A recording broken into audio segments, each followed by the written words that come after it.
Hello बच्चों, क्या हाल चाल? बढ़िया एकदम।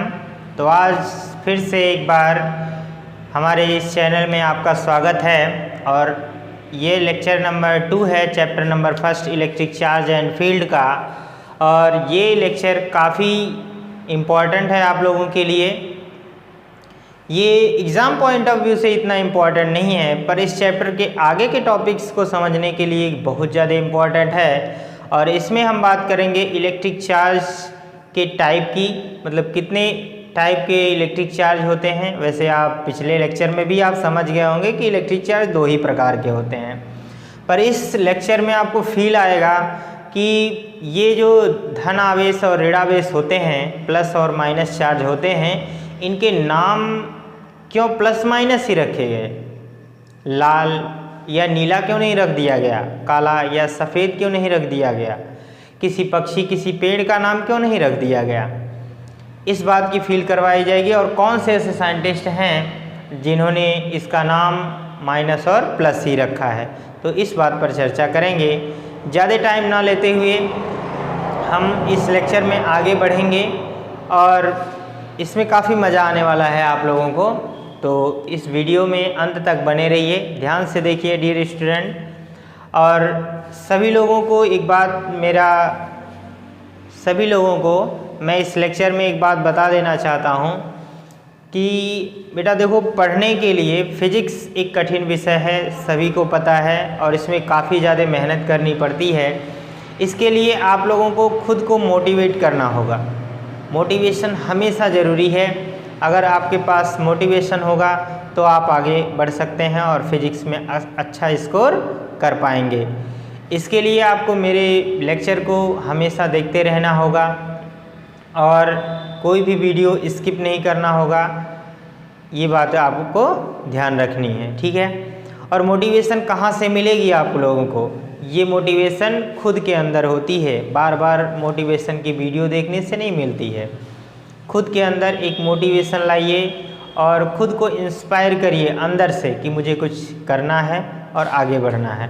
फिर आपको फील आएगा और आप फ्यूचर में आगे बढ़ पाएंगे स्टूडेंट। तो शुरू करते हैं ये लेक्चर। इसमें और भी आगे बातें करेंगे, लेकिन पहले शुरू करते हैं हम अपना पहला टॉपिक, वैद्युत आवेश के प्रकार। तो देखेंगे इसमें वैद्युत आवेश के प्रकार। देखिए, टॉपिक तो छोटा सा है, आसान भी है, लेकिन इसमें कुछ और विशेष बातें बताई जाएंगी, इसलिए हम बता दे रहे हैं। नहीं तो मैं तो सीधा यही बता दूं इलेक्ट्रिक चार्ज 2 ही प्रकार के होते हैं, प्लस और माइनस, बस सिंपल सी बात है। पर यहाँ पर कुछ फील आने वाला है। इसको अंग्रेजी में हम कह सकते हैं टाइप्स ऑफ इलेक्ट्रिक चार्ज, ठीक है? तो पिछले लेक्चर में हमने देखा था कि इलेक्ट्रिक चार्ज 2 प्रकार के हुए थे। कुछ वस्तुओं के जोड़े रगड़ने पर 2 प्रकार के गुण उत्पन्न हुए, जैसे कांच की छड़ को रेशम के कपड़े से, या फिर एबोनाइट की छड़ को बिल्ली की खाल से रगड़ने पर हमें 2 तरह के गुण दिखाई दिए। कौन कौन से गुण दिखाई दिए थे? एक है हमारा आकर्षण, एक तो आकर्षण बल लगा और दूसरा हमारा क्या था?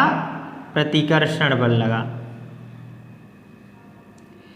अर्थात 2 प्रकार के हमें बल दिखाई दिए, आकर्षण बल और प्रतिकर्षण बल। ये 2 तरह के गुण हमें दिखाई दिए।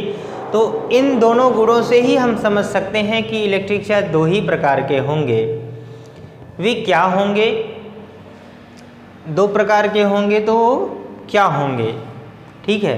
तो इसको एक साइंटिस्ट हुए बेंजामिन फ्रैंकलिन, उन्होंने बताया कि आवेश जो 2 प्रकार के हैं उनमें से एक को धनावेश और एक को ऋण आवेश कहा जाएगा, और इस बात की उन्होंने पुष्टि भी की। तो ये आवेशों में होता है। आकर्षण और प्रतिकर्षण बल केवल आवेशों में ही लगता है, ये बात हम आप लोगों को बता देना चाहते हैं कि आवेश जब होते हैं, आवेशों में आकर्षण और प्रतिकर्षण दो प्रकार के बल कार्य करते हैं, जबकि दो द्रव्यमानों के बीच, ठीक है, दो द्रव्यमानों के बीच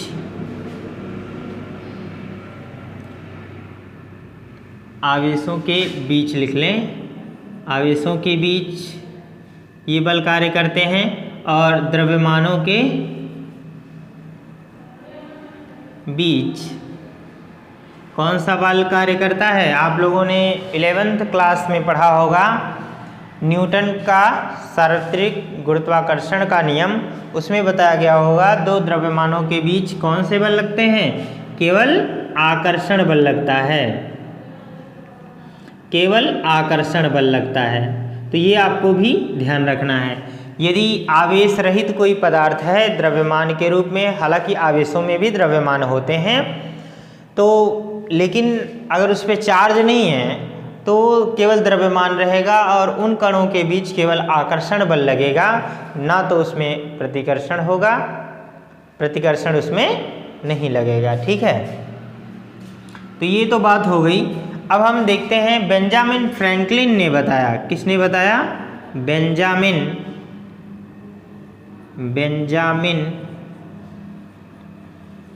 फ्रैंकलिन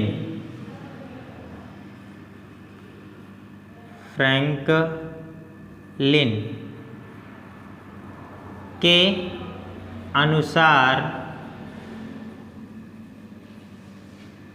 आवेश दो प्रकार के होते हैं, दो प्रकार होते हैं। बेंजामिन फ्रैंकलिन के अनुसार आवेश दो प्रकार के होते हैं। पहला है, मान लीजिए ऋणावेश, और दूसरा है हमारा धनावेश।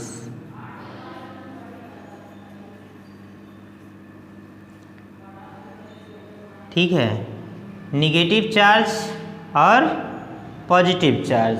ठीक है, इस तरह से होगा। आप चाहें तो इसकी परिभाषा भी लिख सकते हैं। हमने पिछले लेक्चर में ही बता दिया था कि जिन पदार्थों पर इलेक्ट्रॉनों की अधिकता होती है उसे ऋणावेशित पदार्थ कहते हैं, अर्थात उसे ऋणावेश कहेंगे, और जिन पदार्थों पर इलेक्ट्रॉनों की कमी होती है उसे हम क्या कहते हैं? धनावेश कहते हैं। ठीक है, आप चाहे तो इसकी परिभाषा मेरे लेक्चर को रिपीट करके लिख सकते हैं। देखिए, मैं फिर से बता दे रहा हूँ। वे पदार्थ जिन पर इलेक्ट्रॉन अधिक होते हैं ऋणावेश कहलाते हैं, और वे पदार्थ जिसमें इलेक्ट्रॉनों की कमी होती है उसे धनावेश कहते हैं। आप इस लेक्चर को रिमाइंड करके आप इसकी परिभाषा को लिख सकते हैं मेरे वर्ड टू वर्ड। ठीक है, तो ये तो आपको समझ में आ गया होगा। अब हमने एक बात समझनी है कि ये इनके नाम धनावेश और ऋणावेश ही क्यों रखे गए? लाल काला किसी रंग का नाम क्यों नहीं रख दिया गया? किसी पेड़ पौधे का नाम क्यों नहीं रख दिया गया? किसी पक्षी का नाम क्यों नहीं रख दिया गया? तो इसका भी कारण है। ऋण और धन रखने का मतलब ये होता है कि देखिए कि कोई भी पदार्थ सामान्य अवस्था में क्या होता है? उदासीन होता है। जैसा कि आप लोगों को बताया गया था, जब कांच की छड़ थी, ठीक है, कांच की छड़ थी, तो इसको रगड़ा गया और साथ ही इसमें रेशम का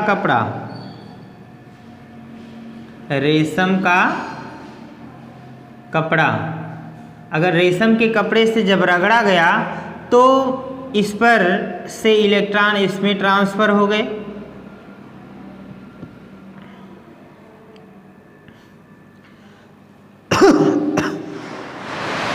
इलेक्ट्रॉन इसमें ट्रांसफ़र हो गए।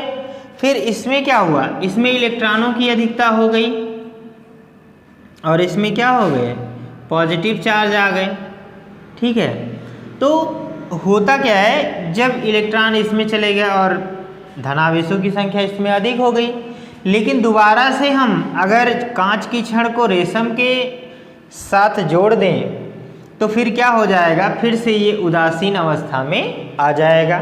और आप सोचिए कि यदि आप किसी से कर्ज ले लें, ऋणावेश मतलब ऋणी होना यानी कर्ज लेना।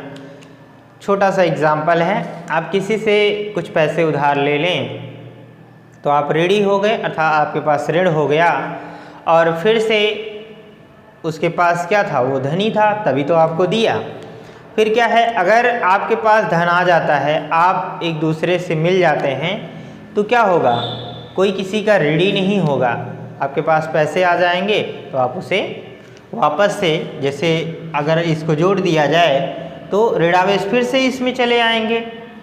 ठीक है, ऋणावेश इसमें फिर से चले जाएंगे क्योंकि प्लस माइनस में क्या होता है, अट्रैक्शन होगा ना, तो ये ऋणावेश इसमें चले आएंगे, फिर से इसके प्लस माइनस और इसके प्लस माइनस क्या हो जाएंगे, बराबर हो जाएंगे।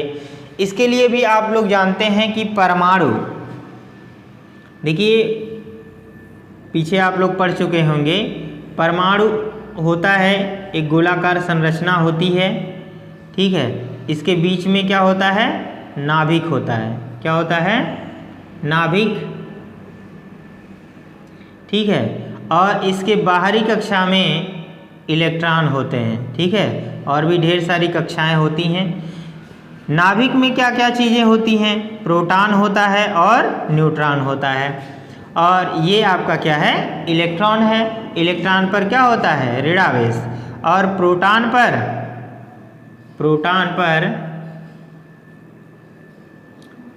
पर क्या होता है, धनावेश होता है। न्यूट्रॉन आप जानते हैं, न्यूट्रॉन पर कोई आवेश नहीं होता है। ठीक है, न्यूट्रॉन क्या होता है, आवेश रहित होता है। ठीक है, आवेश रहित होता है, आवेशहीन लिख लीजिए, आवेशहीन होता है, इस पर कोई चार्ज ही नहीं होते हैं। तो इस प्रकार से किसी भी पदार्थ में दो ही प्रकार के चार्ज होते हैं, एक प्लस और एक क्या होता है, माइनस। और प्लस माइनस रखने का तात्पर्य यह हो जाता है क्योंकि कोई भी पदार्थ सामान्य अवस्था में क्या होता है, आवेश रहित होता है। और यदि कोई ऋण लिया यानी कर्ज लिया और किसी के पास धन है, दोनों एक दूसरे से मिलें तो क्या होता है, वो फिर से क्या होते हैं, मतलब कोई किसी का ऋणी नहीं रह जाता है ना। इसलिए यहाँ पर हम मानते हैं कि एक ऋणावेश है और एक धनावेश है। ठीक है, दोनों मिल जाने से फिर से वो क्या होते हैं, आवेश रहित हो जाते हैं। इसलिए इनके नाम क्या रखे गए हैं, ऋणावेश तथा धनावेश। ठीक है, पॉजिटिव और निगेटिव चार्ज। और यह नाम किसने रखा था, बेंजामिन फ्रैंकलिन नामक साइंटिस्ट ने आवेशों के नाम क्या क्या रखे, ऋणावेश तथा धनावेश। ठीक है, अब यहाँ पर ये ऋणावेश और धनावेश क्या हैं, इन पर कुछ और भी एक चार्ट बनाते हैं हम। जैसे कि किसी भी परमाणु में कोई भी पदार्थ जो होता है वो कणों से मिलकर बना होता है ना, और कण में होते हैं परमाणु। ठीक है, और परमाणुओं में भी इलेक्ट्रॉन और प्रोटॉन होते हैं। तो ये जो चार्ज है ना, ये भी एक प्रकार के क्या हैं, कण हैं, क्योंकि कणों में क्या होता है, द्रव्यमान होता है। ठीक, तो इस पर भी हम एक चार्ट बनाते हैं। चाहे तो आप इसका एक स्क्रीनशॉट ले सकते हैं हमारे वीडियो को पॉज करके, और अब हम इसे मिटा दें अगर, ठीक है, इसे हम मिटा दें। यहाँ पर हम एक चार्ट बना रहे हैं। देखिए, एक तरफ लिख लीजिए कण और एक में लिख लीजिए आवेश। ठीक है, किसी कण पर आवेश कितने होते हैं और एक पर हम लिख लें उस पर द्रव्यमान कितना होता है। तो हमारे पास यहाँ पर जो कण हैं किसी परमाणु में, वो कौन कौन से हैं, एक तो इलेक्ट्रॉन है, क्या है? इलेक्ट्रॉन। इलेक्ट्रॉन को ई से रिप्रेजेंट किया जाता है और एक हमारा क्या है? प्रोटॉन है।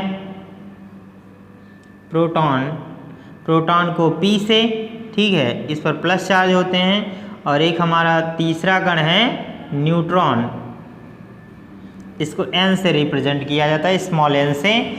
और देखिए इलेक्ट्रॉन पर आवेश कितना होता है, आगे हम बात करेंगे कि आवेश कैसे उत्पन्न किए जाते हैं। मान लीजिए हमारा ये मार्कर है, अभी ये आवेश रहित है, ठीक है। जब हम इसको किसी धातु से, किसी इसके जोड़े के पदार्थ से रगड़ेंगे तो इसके इलेक्ट्रॉन ट्रांसफ़र हो जाएंगे या अगले पदार्थ के इलेक्ट्रॉन इसमें ट्रांसफ़र हो जाएंगे, तो इस पर चार्ज आ जाएंगे। ये सारी बातें हम आगे करेंगे, ठीक है।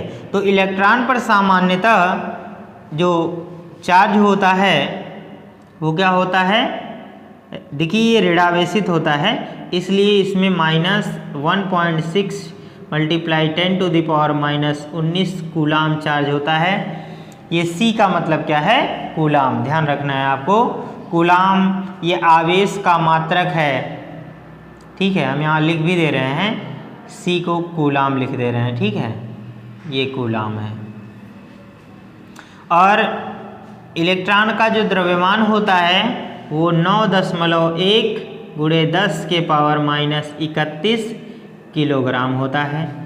देखिए किलोग्राम द्रव्यमान का मात्रक है। आप जानते हैं 11वीं क्लास में आप मात्रक और मात्रकों के बारे में बहुत सारी डिटेल्स में पढ़े होंगे, ठीक है। प्रोटॉन पर कितने चार्ज होते हैं? इलेक्ट्रॉन के ही बराबर चार्ज होते हैं, लेकिन क्या होता है? धनावेशित होता है, ठीक है। 1.6 10⁻⁻19 ये भी क्या होता है? कूलाम, क्योंकि आवेश का मात्रक क्या है? कूलाम, जिस तरह से द्रव्यमान का मात्रक किलोग्राम है। अब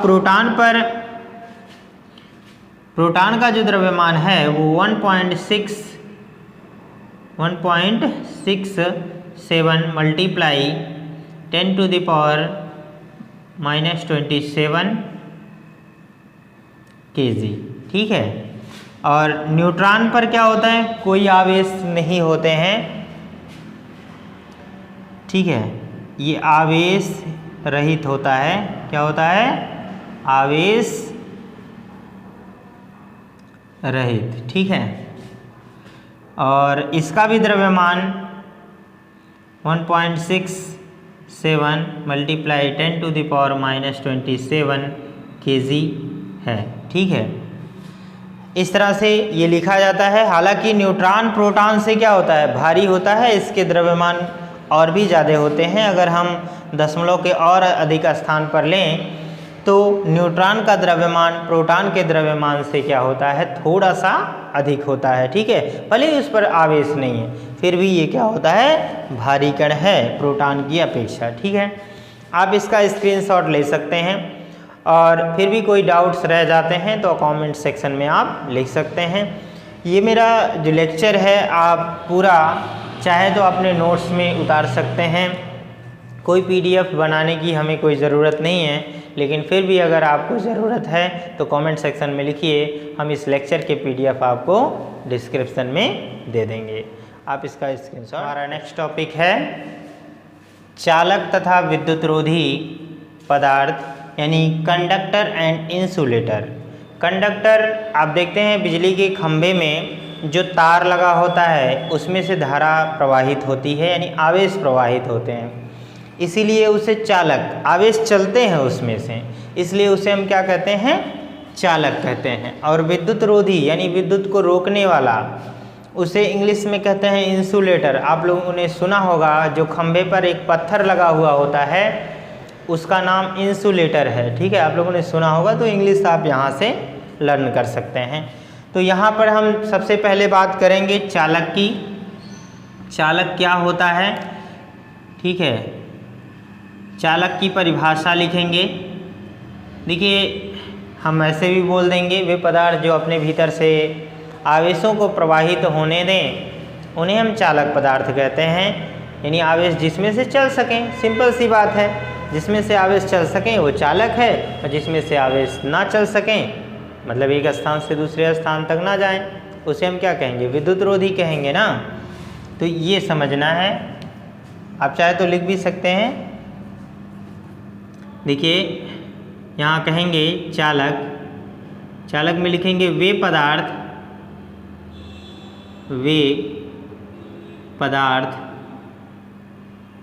जो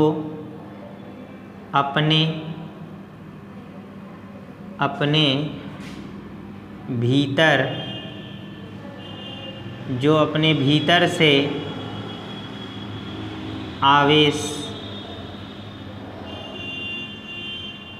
आवेशों को प्रवाहित होने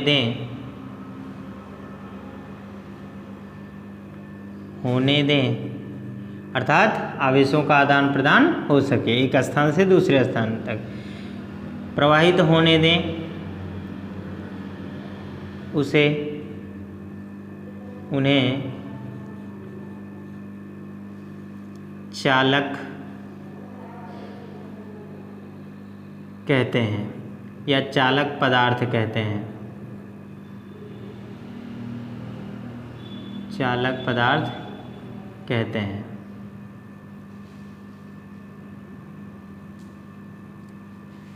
उन्हें चालक कहते हैं, पदार्थ न लिखिए, ठीक है।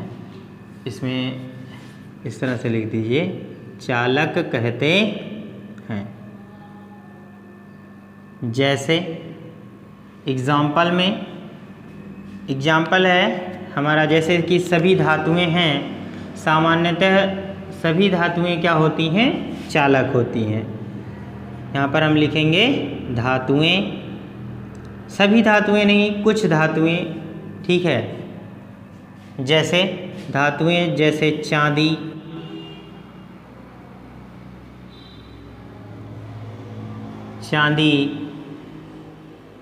कॉपर,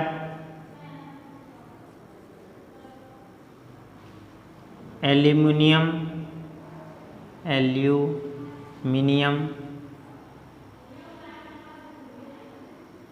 आदि चीज़ें, ठीक है। देखिए सभी धातुएं विद्युत की चालक नहीं हो पाती हैं, उतनी अच्छी चालक नहीं होती हैं।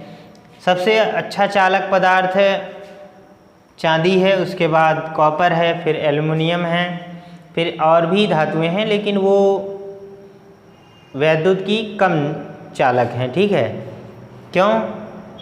क्योंकि उसमें मुक्त इलेक्ट्रॉन नहीं होते हैं, ठीक है। अब ये मुक्त इलेक्ट्रॉन क्या है, इस पर आगे चर्चा करेंगे। सबसे पहले इन्हें देख लेते हैं, इसके एग्जाम्पल की।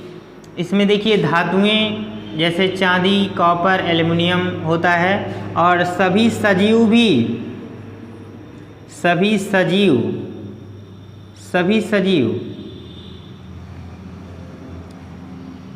ठीक है। सभी जो सजीव होते हैं वे भी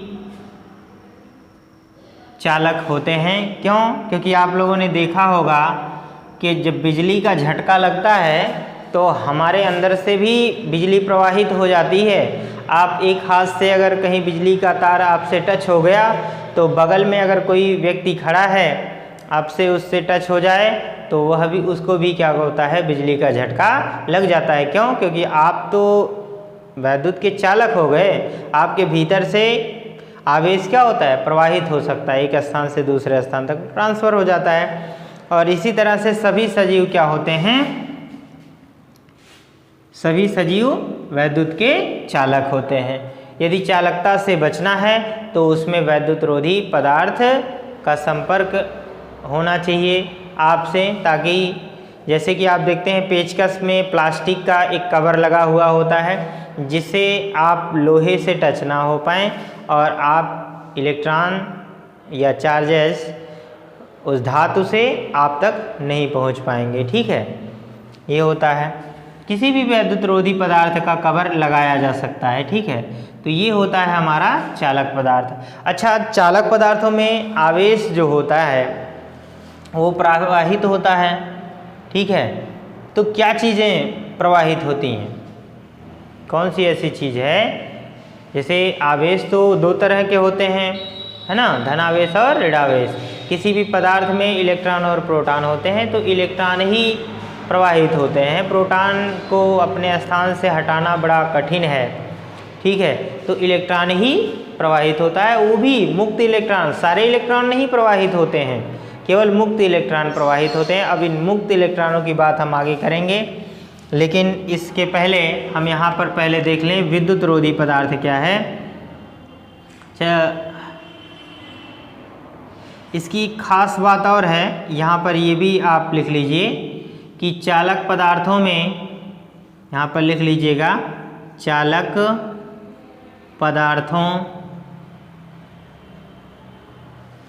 पदार्थों में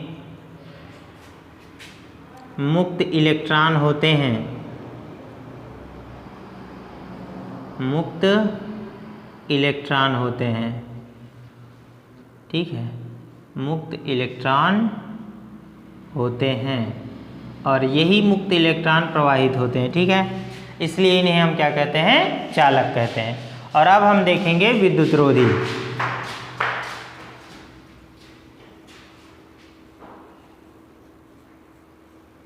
विद्युत रोधी यानी इंसुलेटर। तो विद्युत रोधी क्या होता है, इसी तरह से परिभाषा आप चाहे लिख सकते हैं, वे पदार्थ जो अपने भीतर से आवेशों को प्रवाहित नहीं होने देते हैं, ठीक है। तो परिभाषा को लिख भी लेते हैं, चाहे तो आप खुद भी लिख सकते हैं, बहुत ही आसान है, ठीक है। इसी तरह से आप एक्सप्लेन कर लीजिए। देखिए कुछ नहीं करना, सीधा सा मतलब है वे पदार्थ जो अपने भीतर से आवेशों को प्रवाहित ना होने दें, उन्हें विद्युत रोधी कहते हैं, ठीक है। जैसे इसमें एग्जाम्पल लेंगे हम, एग्जाम्पल के तौर पर यहाँ पर हम ले सकते हैं जैसे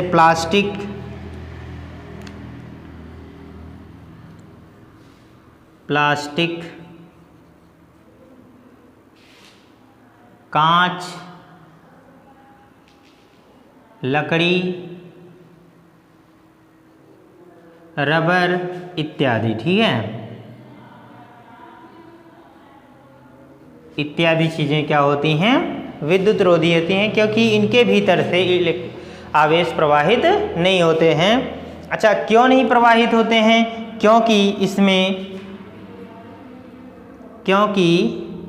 इसमें मुक्त इलेक्ट्रॉन नहीं होते हैं, ठीक है। विद्युत रोधी पदार्थों में मुक्त इलेक्ट्रॉन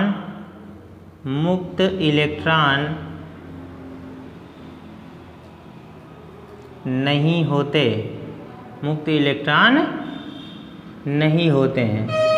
देखिए अगर होते भी हैं तो बहुत कम होते हैं, जो इतने ज़्यादा अच्छे तरीके से प्रवाहित नहीं हो पाते हैं, ठीक है। मुक्त इलेक्ट्रॉन जो होते हैं वो स्वतंत्रता पूर्वक पदार्थ के भीतर गति करते रहते हैं।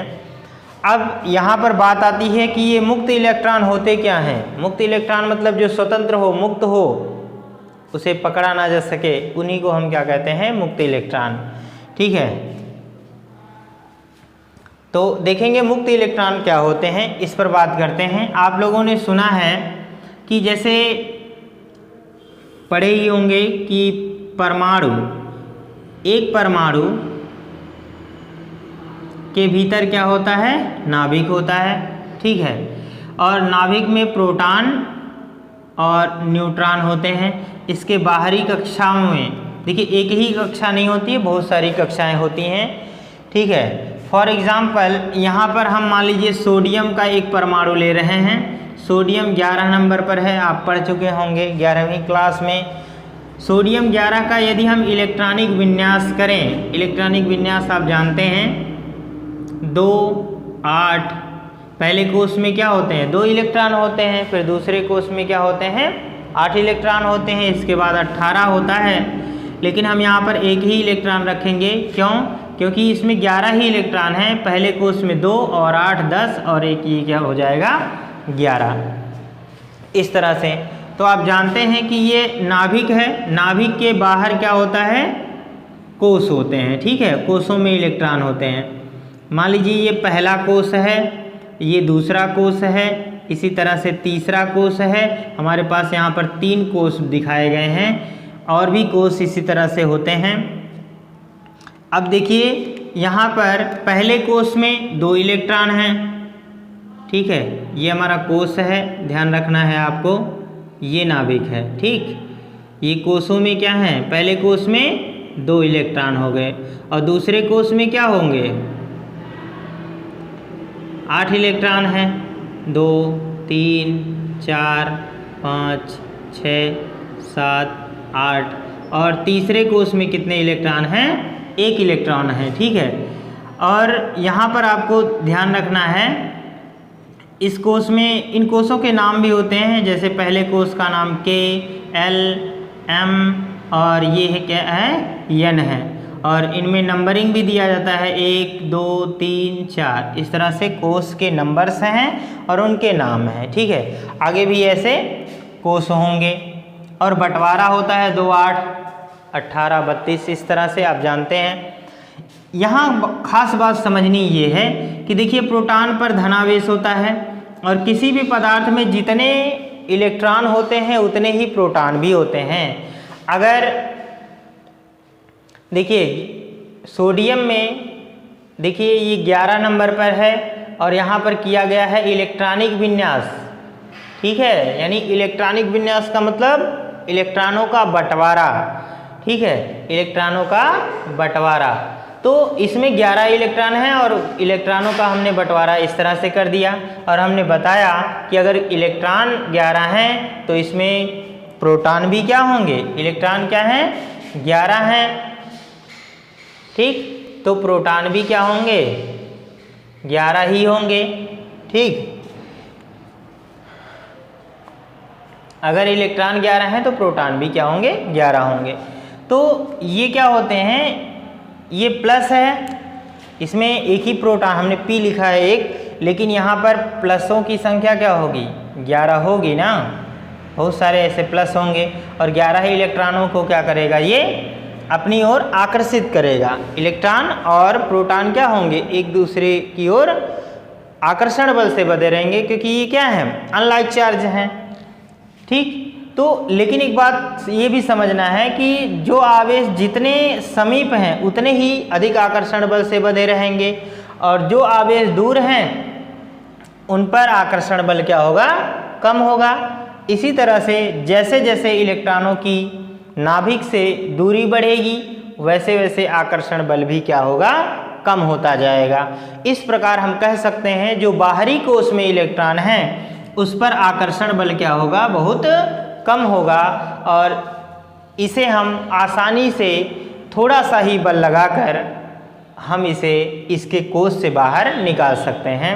और यही काम कांच की छड़ को जब रेशम के कपड़े से रगड़ा जाता था तो बाहरी जो इलेक्ट्रॉन होते थे वो निकलकर रेशम के कपड़े पर चले जाते थे, ठीक है। तो ये कॉन्सेप्ट है, इन्हीं इलेक्ट्रॉनों को हम क्या कहते हैं, मुक्त इलेक्ट्रॉन। जो इलेक्ट्रॉन देखिए आप परिभाषा देना चाहें तो सिंपल सी 2 लाइन में आप कह सकते हैं कि वे इलेक्ट्रॉन जो किसी परमाणु में नाभिक से कम आकर्षण बल से बंधे रहते हैं और उन्हें आसानी से हम बाहर निकाल सकें, उन्हें हम क्या कहते हैं, मुक्त इलेक्ट्रॉन कहते हैं, ठीक है। इस तरह से आप परिभाषा लिख सकते हैं, ठीक है। ये कॉन्सेप्ट है। और मुक्त इलेक्ट्रॉन किसी पदार्थ में जितने ज़्यादा रहेंगे वह पदार्थ उतना ही अधिक चालक होगा। तो यहाँ पर हम कह सकते हैं कि चांदी में मुक्त इलेक्ट्रॉनों की संख्या अधिक होती है, इसलिए सबसे अच्छा चालक है चांदी। इसके बाद कॉपर है, फिर यहाँ पर हमारा क्या आएगा, एल्युमिनियम आएगा। इसी तरह से और भी पदार्थ होंगे। आप सोच रहे होंगे सर चांदी तो कहीं घरों में नहीं लगा होता है। देखिए चांदी क्या है, बहुत महंगा है, महंगी धातु है, इसलिए इसका प्रयोग नहीं किया जाएगा। यदि हम चांदी के तार अपने घरों में लगवाने लगें तो क्या होगा, चांदी के तार लगवाने पर घरों में बहुत सारा खर्च आ जाएगा और हम बिक जाएंगे, ठीक है। तो कहने का मतलब खर्चा ज़्यादा होता है, इसलिए चांदी के तारों का उपयोग हम नहीं करते हैं। कॉपर थोड़ा सस्ता है, एल्युमिनियम उससे भी सस्ता है, तो इस तरह से हम इन चालक पदार्थों का उपयोग करते हैं। तो आप लोगों ने देखा चालकता के आधार पर हमारे पास दो प्रकार के पदार्थ हुए, चालक पदार्थ और विद्युत रोधी पदार्थ। एक पदार्थ और होता है, ठीक है, इसकी बात भी कर लेते हैं, अर्धचालक। क्या होता है? अर्धचालक, ठीक है। अर्धचालक पदार्थ जिसको हम अंग्रेजी में कहते हैं सेमीकंडक्टर। क्या कहते हैं? सेमीकंडक्टर, ठीक है। तो सेमीकंडक्टर क्या होता है?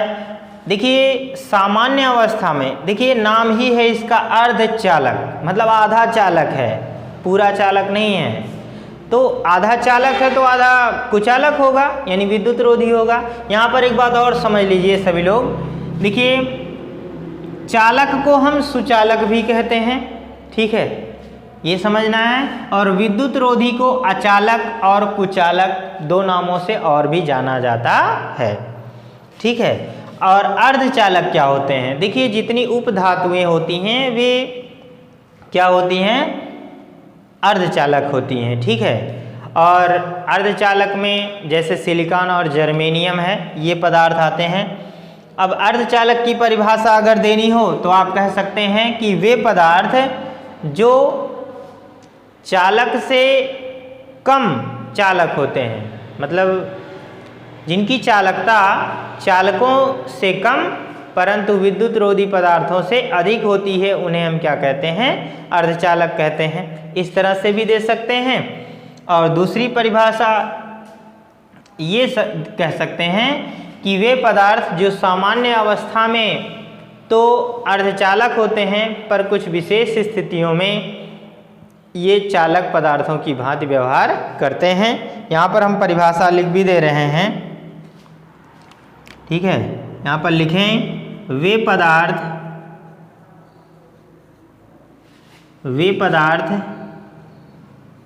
जिनकी चालकता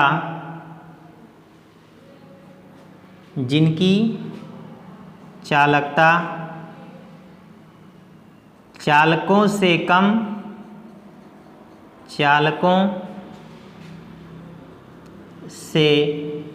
कम परंतु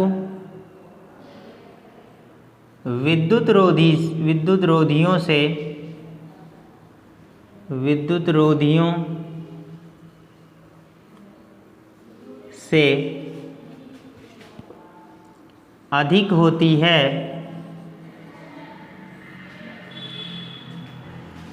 अधिक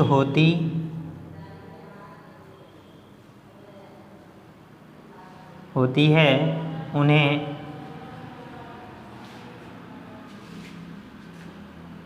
अर्धचालक कहते हैं। अर्धचालक कहते हैं।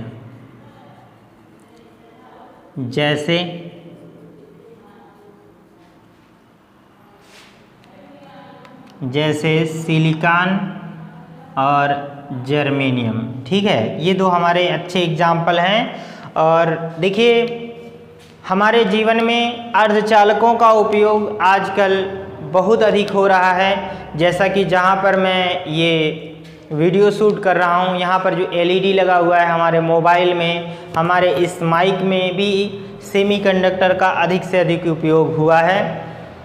सेमीकंडक्टर हमारी लाइफ में आज बहुत अच्छी भूमिका निभा रहा है। आप सोच रहे होंगे सर जब ये चालकों से कम चालक है तो इतना इम्पोर्टेंट कैसे है? देखिए कारण इसमें इतना है कि इसमें हम चालकता को कंट्रोल कर सकते हैं, इसकी कंडक्टिविटी को कंट्रोल कर सकते हैं। जो इसमें इलेक्ट्रॉनों का प्रवाह है, जो मुक्त इलेक्ट्रॉन प्रवाहित हो रहे हैं, इन्हें हम चाहे तो कम कर सकते हैं, चाहे तो अधिक कर सकते हैं। ये हमारे हाथ में है अर्धचालकों के लिए, इसलिए ये हमारे लिए यूजफुल है, ठीक है, बहुत ज़्यादा यूजफुल है हमारे मॉडर्न दुनिया में। जो सेमीकंडक्टर ये बहुत यूजफुल है और इसी इंटरमीडिएट क्लास में जब हम आपको मॉडर्न फिजिक्स पढ़ाएंगे, जहाँ पर सेमीकंडक्टर पढ़ाया जाएगा। पूरी मॉडर्न फिजिक्स में हम आपको सेमीकंडक्टर के बारे में एक पूरा कंप्लीट चैप्टर है उसे आपको दिया जाएगा और काफ़ी ज़्यादा इंटरेस्ट भी आएगा आप लोगों को। और हम एनसीईआरटी के इस क्लास में आपको एक एक टॉपिक अच्छे से क्लियर करवाएंगे। जैसा कि आप लोगों ने अभी भी देखा होगा कि जो भी क्लास ले रहे हैं उसमें हम छोटी छोटी बातों पर भी डिस्कस कर रहे हैं। ठीक है, आगे और भी आपको इंटरेस्ट आएगा, तब तक आप इसका एक स्क्रीनशॉट लीजिए, फिर हम आगे कंटिन्यू करते हैं। अब देखेंगे कि जब चालक पदार्थों में जो मुक्त इलेक्ट्रॉन होते हैं वो स्वतंत्रता पूर्वक गति करते हैं। हमें पता है, हमने बताया, मान लीजिए यह कोई चालक पदार्थ है। क्या है? चालक। कोई चालक पदार्थ है और चालक पदार्थ है तो इसमें निश्चित रूप से मुक्त इलेक्ट्रॉन होंगे और मुक्त इलेक्ट्रॉन जो होते हैं वो अनियमित रूप से गति कर रहे होते हैं, इसके बीच में घूम रहे होते हैं। ठीक है, इस तरह से। ठीक, ये मुक्त इलेक्ट्रॉन है क्योंकि हमने बताया कि चालकों में मुक्त इलेक्ट्रॉन होते हैं और वही क्या होते हैं? गति करते हैं मुक्त इलेक्ट्रॉन। जो मुक्त नहीं होते हैं वो प्रोटॉन के नाभिक के प्रोटॉनों के द्वारा आकर्षण बल से बंधे रहते हैं, वे गति नहीं करते हैं, मुक्त इलेक्ट्रॉन ही गति करते हैं। देखिए, जब इसमें बैटरी जोड़ दिया जाता है, क्या? बैटरी। पहले तो ये अनियमित रूप से गति ही कर रहे होते हैं, घूम रहे होते हैं आवारों की तरह। ठीक है, तो लेकिन जब हम यहाँ पर बैटरी लगा देते हैं, देखिए बैटरी लगाने के लिए जो बड़ी लाइन होती है इसको प्लस लिखा जाता है, छोटी लाइन को माइनस। ठीक है, यहाँ पर लगा देते हैं। जैसे ही आप इसमें बैटरी जोड़ेंगे, ठीक है, और आप चाहें तो यहाँ पर कुंजी भी लगा सकते हैं। देखिए यहाँ से कुंजी लगा दीजिए, कुंजी के। तो जब लगाएंगे तो ये प्लस जो होगा, प्लस टर्मिनल, वो इलेक्ट्रॉन पर माइनस चार्ज होते हैं ना, तो इसे क्या करेगा? अपनी ओर आकर्षित करने लगेगा। इसलिए जो सभी इलेक्ट्रॉन हैं वो इस तरफ गति करने लगेंगे। ठीक है, इस प्लस वाले टर्मिनल की ओर इधर गति करने लगेंगे, अर्थात इलेक्ट्रॉनों की गति जो होगी, गति की दिशा वो इधर की तरफ होने लगेगी। यहाँ पर आप लिख लीजिए इलेक्ट्रॉनों के गति की दिशा ये है, इधर गति करेगा।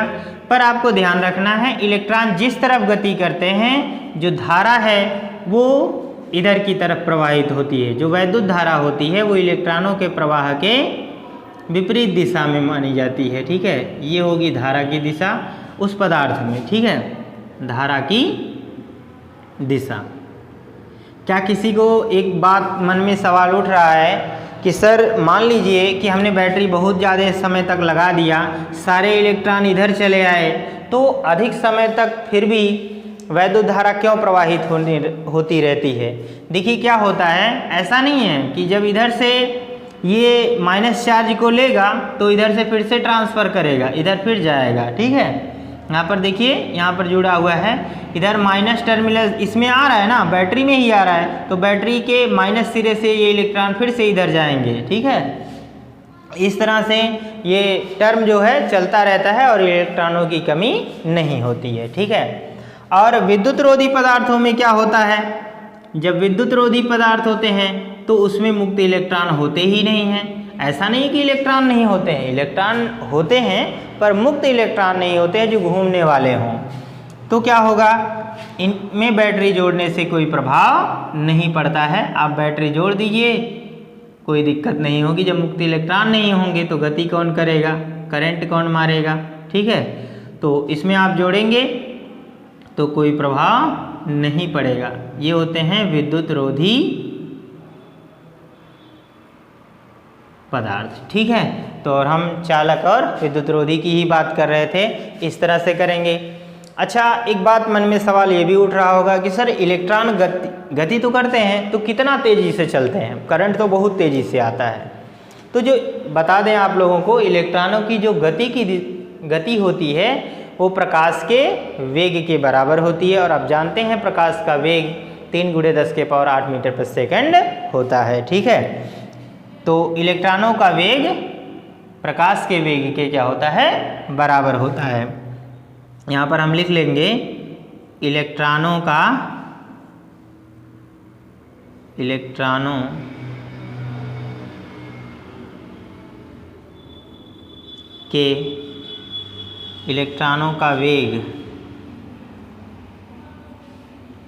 वेग बराबर होता है इलेक्ट्रॉनों का वेग बराबर प्रकाश का वेग, प्रकाश का निर्वात में वेग, ये बराबर होता है कितना, 3 × 10⁸ मीटर प्रति सेकंड। ठीक है, ये होता है। तो इतनी तेज़ी से चलते हैं।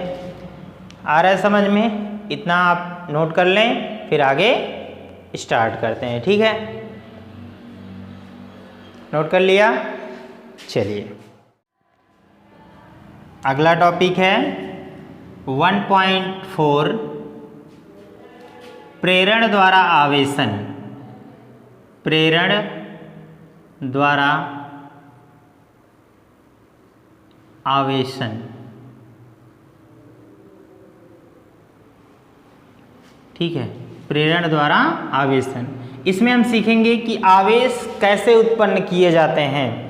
ठीक है, तो कुछ बातें तो आप लोगों ने पढ़ ही लिया है, जैसे घर्षण द्वारा आवेशन। शुरुआत के ही क्लास में हमने बताया कि जब कांच की छड़ को रेशम से रगड़ते हैं या फिर एबोनाइट की छड़ को बिल्ली की खाल से रगड़ते हैं तो आवेश आ जाते हैं। ठीक है, तो ये आवेश उत्पन्न करने का एक तरीका तो आप लोगों ने सीख लिया है, और इसमें हम सीखेंगे प्रेरण द्वारा आवेशन। तो प्रेरण द्वारा आवेशन क्या होता है ये जानेंगे। इसको इंग्लिश में कहते हैं, आवेशन करना मतलब चार्जिंग करना। ठीक है, जैसे कि आप मोबाइल चार्ज करते हैं ना, तो हम एक कनेक्टर लगा देते हैं, चार्जर लगा देते हैं, तो हमारा मोबाइल चार्ज होता है, मतलब चार्ज देते हैं हम। ठीक है, तो चार्ज कैसे उत्पन्न करते हैं, जैसे बैटरी में उत्पन्न करते हैं ना मोबाइल के, तो यहाँ पर लिखेंगे, अंग्रेजी है इसकी चार्जिंग थ्रू इंडक्शन। इंडक्शन का मतलब होता है प्रेरण। ठीक है, इंडक्शन है ये, इंडक्शन। ठीक, तो देखिए सबसे पहले समझते हैं आवेशन क्या होता है। ठीक है, देखिए किसी भी आवेश रहित, जिस पर आवेश ना हो उस पर अगर हम आवेश ला दें तो यही प्रक्रिया क्या कहलाती है, आवेशन। तो इसकी परिभाषा अभी लिख लेते हैं। यहाँ पर आवेशन किसे कहेंगे, इसकी परिभाषा आप जान लें पहले। ठीक है, आवेशन किसे कहेंगे, मतलब चार्जिंग। ठीक, तो किसी उदासीन का मतलब क्या होता है, जिस पर चार्ज ना हो। ठीक है, किसी उदासीन वस्तु पर देखिए आवेश उत्पन्न करने की जो प्रक्रिया होती है, आवेश दो तरह के होते हैं ना, तो किसी उदासीन वस्तु पर, दोनों बातें लिख दें, धनावेश या ऋणावेश उत्पन्न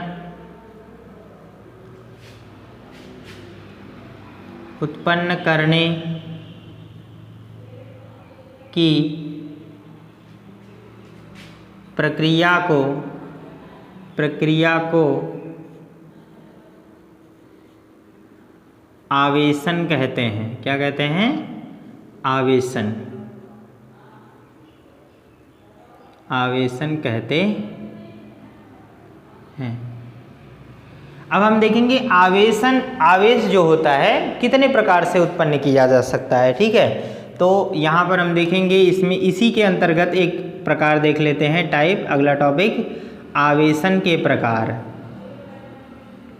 आवेशन के प्रकार।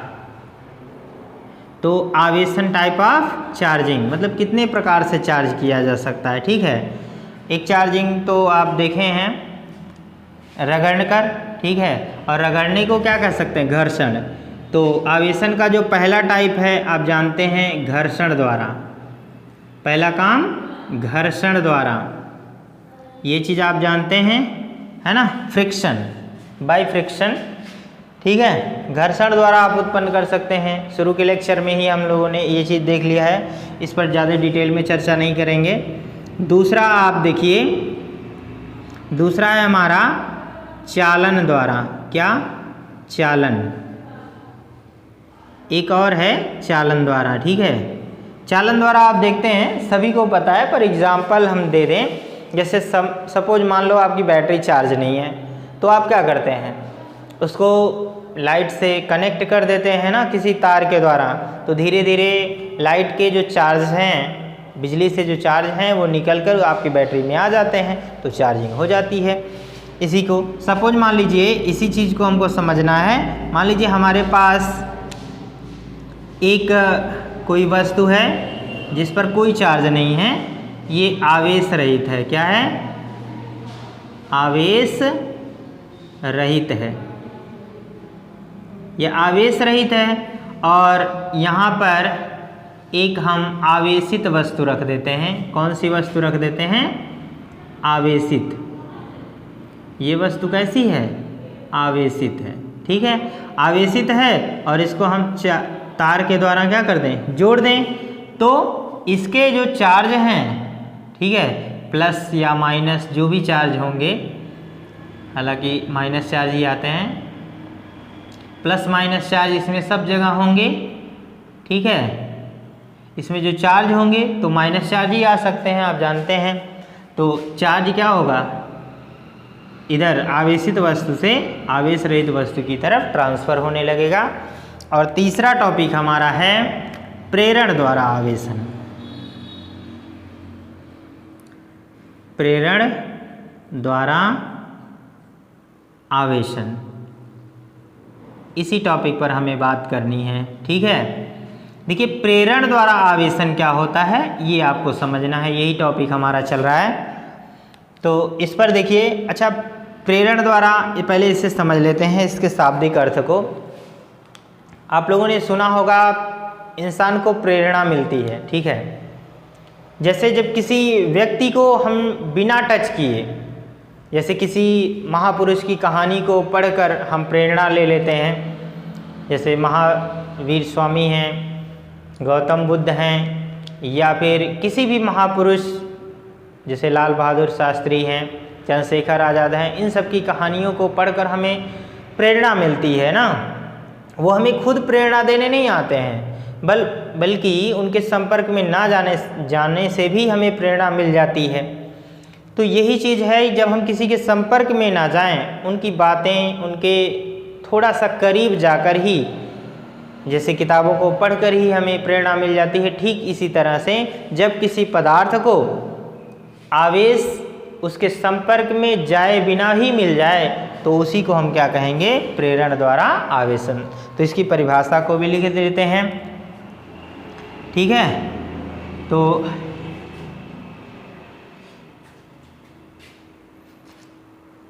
इसको लिख लेते हैं, किसी पदार्थ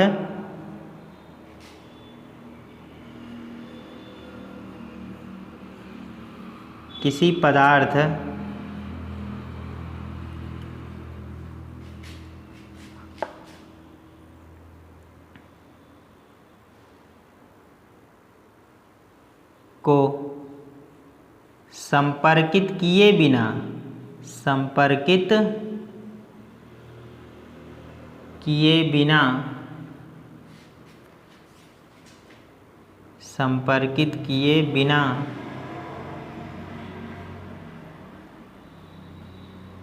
आवेश उत्पन्न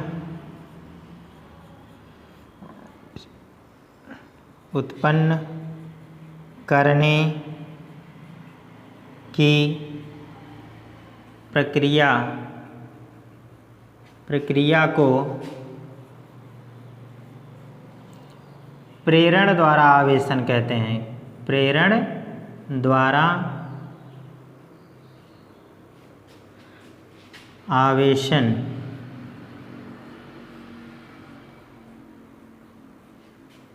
कहते हैं। प्रेरण द्वारा आवेशन कहते हैं। ठीक है, इस तरह से आप इसकी परिभाषा लिख सकते हैं। आइए कुछ एग्जाम्पल के द्वारा इसे समझते हैं। सपोज मान लीजिए हमारे पास एक चार्ज है, ठीक है, एक चार्ज छड़ है। ये हमारे पास एक चार्ज छड़ है। इस पर मान लीजिए ये प्लस इस पे चार्ज है, माइनस चार्ज भी हो सकते हैं, कोई दिक्कत नहीं है, ठीक है। और हमारे पास दो गोले हैं, ठीक है। मान लीजिए हमारे पास दो गोले हैं इस तरह से। एक गोला A है, इसका नाम B है। इसे हमने क्या किया, ऐसे स्टैंड में लगा दिया, किसी स्टैंड में लगा दिया। अच्छा, ये स्टैंड जो है ना विद्युत रोधी है, पृथ्वी पर खड़ा रहे। कहीं आगे समझने में स्टूडेंट कई बार कंफ्यूज हो जाते हैं। तो ये जो होता है विद्युत रोधी पदार्थ का बना हुआ होता है।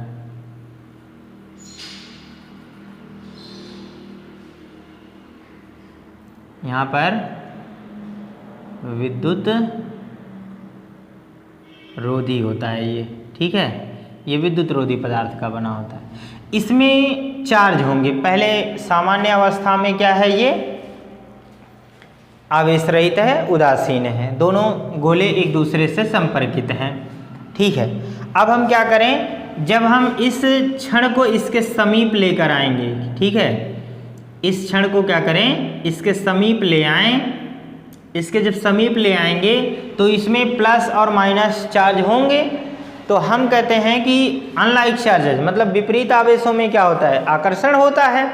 तो इसमें जितने भी माइनस चार्ज हैं, निगेटिव चार्ज हैं, वे क्या होंगे, निकल कर वो इस तरफ इकट्ठे हो जाएंगे, इस छड़ की तरफ माइनस चार्ज आ जाएंगे। अब माइनस चार्ज अगर इधर आ जा रहे हैं तो प्लस चार्ज इससे रिपेल होंगे। प्लस चार्जों में क्या होगा, यानी धन में क्या होता है, प्रतिकर्षण होता है। तो जो भी पॉजिटिव चार्ज इधर थे सब निकल कर कहाँ चले जाएंगे, इस साइड में इकट्ठे हो जाएंगे, ठीक है। इस तरह से होगा। अब हम क्या करें, इसमें ये जो चार्ज है, यहाँ पर हम दूसरा गोला ले लें, इसी का दूसरा फिगर बनाएं। अब इसको क्या कर सकते हैं, इसी परिस्थिति को हम यहाँ पर पुनः बना रहे हैं, ठीक है। अब यहाँ जो माइनस चार्ज इकट्ठे थे, ठीक है, और यहाँ पर क्या है, प्लस चार्ज हैं। इसे हम क्या कर सकते हैं, देखिए ये आपका छड़ है, इस पर प्लस चार्ज हैं। इसको क्या करते हैं, पृथ्वी से संपर्कित कर दिया जाता है। इसमें से एक तार जोड़कर इसको क्या कर सकते हैं, भू संपर्कित कर देंगे, ठीक है। यानी जिसको अर्थिंग कहते हैं, गांव में कहते हैं ना, अर्थिंग दे दिया गया है। तो पृथ्वी के अंदर एक तार ले जाकर डाल देते हैं। और हम जानते हैं कि पृथ्वी हमारी बहुत बड़ी है और पृथ्वी के अंदर बहुत सारे चार्ज हैं। देखिए इस दुनिया में हर वस्तु जो है कण से मिलकर बना है, कण में परमाणु हैं और परमाणुओं में ही इलेक्ट्रॉन हैं। हमारे भी अंदर बहुत सारे इलेक्ट्रॉन होंगे, आपके भी अंदर इलेक्ट्रॉन हैं। तो पृथ्वी बहुत बड़ी है, इसके अंदर बहुत सारे आवेशों को समाहित करने की क्षमता है। तो क्या करता है, इस प्लस चार्ज को, ये प्लस चार्ज जो होता है वो पृथ्वी के अंदर से माइनस चार्ज यानी इलेक्ट्रॉन को ग्रहण करने लगता है। और ठीक है, धीरे धीरे यहाँ पर इलेक्ट्रॉन क्या होते हैं, इकट्ठे होने लगते हैं। ठीक, इलेक्ट्रॉन इकट्ठे होने लगते हैं और प्लस चार्ज इसमें चला जाता है। तो अब देखिए यहाँ पर इसका अगर हम दूसरा फिगर बनाएं तो क्या बन जाएगा। अब अगर यहाँ पर देखेंगे धीरे धीरे जब माइनस इसमें आने लगेंगे तो ये इसमें माइनस तो यहाँ आ ही गए हैं जो सब माइनस थे, और दूसरे भी गोले में क्या हो जाएंगे, सब माइनस इस साइड में इकट्ठे हो जाएंगे। ठीक है, ये ध्यान रखना है आपको। स्टैंड जो है विद्युत रोधी है, नहीं तो आप ऐसा समझें कि सर ये भी तो विद्युत रोधी, मतलब ये भी तो पृथ्वी से जुड़ा है, तो यहाँ से क्यों चार्ज नहीं जा रहे हैं। ठीक है, तो ऐसा नहीं है, ये विद्युत रोधी पदार्थ है, पदार्थों पर ही स्टैंड लगा, ये गोले टिके हुए हैं। ठीक है, अब क्या होगा, अब इसमें इलेक्ट्रॉन आ गए हैं। अब आप चाहें तो इसमें सभी इलेक्ट्रॉन ही हैं, अब आप इसे अलग कर दीजिए। तो जो इलेक्ट्रॉन किनारे किनारे पर हैं, अगर इन गोलों को हम अलग अलग कर दें, ठीक है, यदि हम इन गोलों को अलग अलग कर दें, यदि हम इन गोलों को अलग कर दें तो क्या होगा, ये जो इलेक्ट्रॉन हैं, ठीक है, यहाँ पर लिख लीजिए ए और बी, ए और बी, इसमें जो इलेक्ट्रॉन वो किनारे पर इकट्ठा थे वे अब अनियमित रूप से पूरे पृष्ठ पर फैल जाएंगे। ठीक है, पृष्ठ पर फैल जाएंगे, ध्यान रखना है, बाहरी पृष्ठ पर। ठीक है ना। देखिए, जो अगर हम इसको हटा लेंगे, इस छड़ को हटा लें और इनको अलग अलग कर दें, तो ये जो इलेक्ट्रॉन थे वो इस साइड में छड़ की तरफ जो आकर्षित होकर इस किनारे पर थे, वो इस गोले में अनियमित रूप से पूरे पृष्ठ पर क्या होंगे, फैल जाएंगे। तो ये था हमारा प्रेरण द्वारा आवेशन। इतना टॉपिक आज के लिए समाप्त होता है। तो मिलते हैं अगली क्लास में। अगला लेक्चर इससे भी अधिक इम्पॉर्टेंट होगा, तो वीडियो में अंत तक बने रहिएगा और हमारे इस चैनल को सब्सक्राइब करते रहिए, अधिक से अधिक शेयर करिए। Thanks for watching.